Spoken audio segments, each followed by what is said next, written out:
Assalamualaikum warahmatullahi wabarakatuh. Shalom, Om Swastiastu, Namo Buddhaya, salam kebajikan dan salam sejahtera untuk kita semua. Perkenalkan, nama saya Miranda Teresa Sitorus dari kelas reguler BPPKN dengan NIM 32331111055. Adapun tujuan dari pembuatan video ini adalah untuk memenuhi salah satu tugas dari mata kuliah Bahasa Indonesia yang diampu oleh Ibu Nurul Aziza SPD NPD. Perkenalkan, nama saya Sucurani Baru Panjaitan dengan NIM 3233311020 dari jurusan Pendidikan Pancasila dan Kewarganegaraan, Fakultas Ilmu Sosial Universitas Negeri Medan. Perkenalkan, nama saya Samiullah Putra Limbong dengan NIM 3233111006 dengan jurusan Pendidikan Pancasila dan Kewarganegaraan. Assalamualaikum warahmatullahi wabarakatuh. Sebelumnya perkenalkan, nama saya Muhammad Izhar Tumanggor, NIM 32311110, kelas reguler B PPKN. Terima kasih. Selamat datang di podcast Ngobrol Bahasa. Saya Miranda Teresa Sitorus selaku host pada hari ini. Hari ini kita akan membahas dilema yang cukup sering muncul dalam kehidupan kita sehari-hari. Bahasa baku versus bahasa gaul. Seberapa penting sih penggunaan bahasa Indonesia yang baik dan benar? Apakah bahasa gaul justru merusak tatanan bahasa Indonesia? Untuk membahas ini, kita sudah kedatangan tiga mahasiswa PKN yang akan membahas mengenai pandangan mereka terhadap bahasa baku vs bahasa gaul. Yuk kita kenalan dulu. Hai, nama saya Sucurani Baru Panjaitan, mahasiswa Pendidikan Pancasila dan Kewarganegaraan tahun 2003. Saya sangat tertarik dengan dinamika bahasa di dalam kehidupan sehari-hari, terutamanya di media sosial. Halo, perkenalkan, nama saya Samuel Putra Limbong dari Prodi PPKN tahun 23. Bagaimana perkembangan bahasa Indonesia dalam informal, konteksnya, dan akademik? Hai, nama saya Izhar. Saya sering lihat perkembangan bagaimana bahasa gaul itu ke generasi selanjutnya. Oke, pertama-tama kita bahas dulu ya. Menurut kalian apa sih perbedaan utama antara bahasa baku dengan bahasa gaul? Saya bahasa baku itu kaidah yang mengikuti kalimat yang sudah ditentukan dalam Kamus Besar Bahasa Indonesia atau yang disingkat dengan KBBI, di mana bahasa baku ini sering digunakan dalam situasi formal seperti akademik, surat resmi, pidato, dan lain-lain sebagainya. Betul, sedangkan bahasa gaul lebih dinamis, sering digunakan untuk sehari-hari, apalagi di kalangan anak muda. Bahasa ini sering berubah-ubah karena pengaruh budaya sosial dan media sosial. Iya, dan bahasa gaul seringkali menggunakan singkatan plesetan yang tidak baku, misalnya goles dari slow atau gabut dari gaji buta yang sekarang artinya jadi nganggur, ya kan? Wah, menarik banget ya.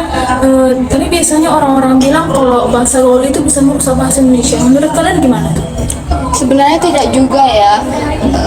Bahasa itu kan sifatnya berkembang. Ini tergantung diri kita sendiri masing-masing.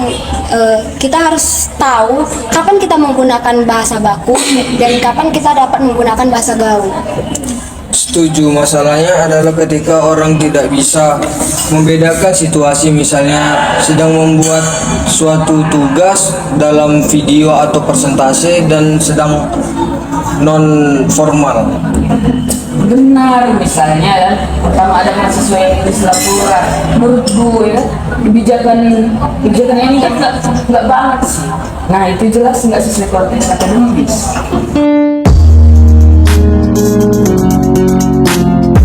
Nah, ngomongin soal kesalahan berbahasa Indonesia, menurut kalian apa sih kesalahan berbahasa Indonesia yang sering kita jumpai sehari-hari?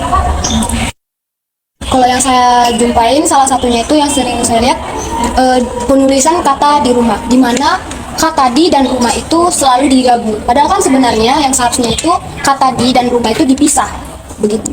Kalau aku sering mendengar kata baku yang salah itu seperti mempengaruhi, sebenarnya memengaruhi.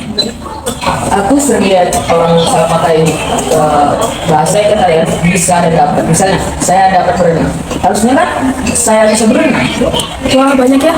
Menurut kalian gimana sih caranya biar bahasa Indonesia kita tuh lebih baik dari yang kita lihat sehari-hari itu? Kalau dari saya, salah satu caranya tuh kita harus membiasakan diri membaca dari sumber yang benar, seperti Kamus Besar Bahasa Indonesia. Selain itu, coba latihan menulis dengan bahasa baku atau mengerjakan soal-soal tentang soal bahasa baku. Dan yang paling penting itu jangan malu kita dikoreksi. Kalau ada yang mengingatkan kesalahan pas kita, itu justru bagus supaya kita belajar.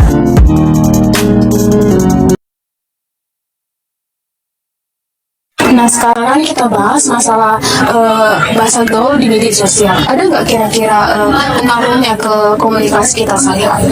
Pengaruhnya banyak ya, salah satunya orang dapat berkomunikasi lebih santai. Tetapi situasinya terkadang kenapa juga ke situasi yang formal seperti saat ngechat dosen, kapan si nanya Pak tugasnya kapan yang seperti kan tidak sopan ya sebenarnya. Betul, padahal bisa lebih formal bahasanya. Mohon izin Pak, kapan pengumpulan batas waktunya? Selain itu kan banyak istilah media sosial yang akhirnya mahasiswa bahasa sehari-hari seperti besti, gason atau nodebat. Ini nggak masalah selama kita tahu kapan menggunakannya. Jadi kesimpulannya bahasa gaul itu sah-sah saja digunakan asal tahu tempat dan waktu ya. Iya, dan penting kita tahu situasi dan tahu kapan kita akan menggunakan bahasa baku, dan kita berapa menggunakan bahasa yang gaul. Dan jangan kebiasaan berbahasa gaul hingga lupa bahasa asli Indonesia. Karena harus sesuai konteks, karena yang Bali dan bahasa yang bisa dipahami oleh masyarakat awam. Wah, ngobrolnya seru banget. Jadi intinya bahasa baku dan bahasa gaul itu sah-sah saja digunakan asal bisa menyesuaikan tempat dan kondisinya. Terima kasih buat Suci, Sami dan Izar yang sudah menyempatkan waktunya untuk podcast kita hari ini. Akhirnya aku akan mengucapkan terima kasih.